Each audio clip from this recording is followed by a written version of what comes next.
శ్రీ మాత్రే నమః. నమస్కారం. నేను పండిట్ సూర్యప్రకాష్. ధనుస్సు రాశి వారికి ఈరోజు 17 మే 2026న ఒక ప్రత్యేక సందేశం ఉంది. ప్రియమైన బిడ్డ, ఈరోజు మీ 7వ భావంలో అంటే వివాహం మరియు భాగస్వామ్యాలను సూచించే స్థానంలో గురుగ్రహం మరియు శుక్రగ్రహం కలిసి మిథునంలో ఉన్నారు. ఈ అరుదైన కలయికను గజలక్ష్మి రాజయోగం అంటారు. ఇది సంపద మరియు గౌరవాన్ని తెచ్చే అత్యంత శుభమైన అమరిక. వ్యాపారులకు కొత్త భాగస్వామ్యాలు లాభదాయకంగా ఉంటాయి. వివాహ ప్రయత్నాలు విజయవంతమయ్యే అవకాశం ఉంది. మీ ఖ్యాతి పెరుగుతుంది.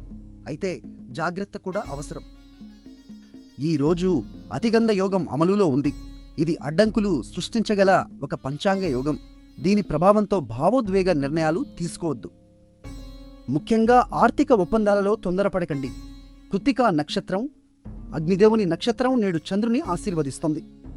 ఈ నక్షత్ర శక్తి మీకు ధైర్యం ఇస్తుంది, కానీ కోపాన్ని నియంత్రించుకోండి. ఈరోజు మీ అదృష్ట సంఖ్య 3. బంగారు రంగు ధరిస్తే గురుగ్రహ ఆశీర్వాదం మరింత బలపడుతుంది. ఆదివారం సూర్య భగవానుని దినం కాబట్టి ఉదయం సూర్యునికి జలం అర్పించడం మంచిది. నిన్న మా అంచనా మీకు సరిగ్గా ఉందా? కామెంట్లో చెప్పండి. వీడియో నచ్చితే లైక్ చేయండి, షేర్ చేయండి.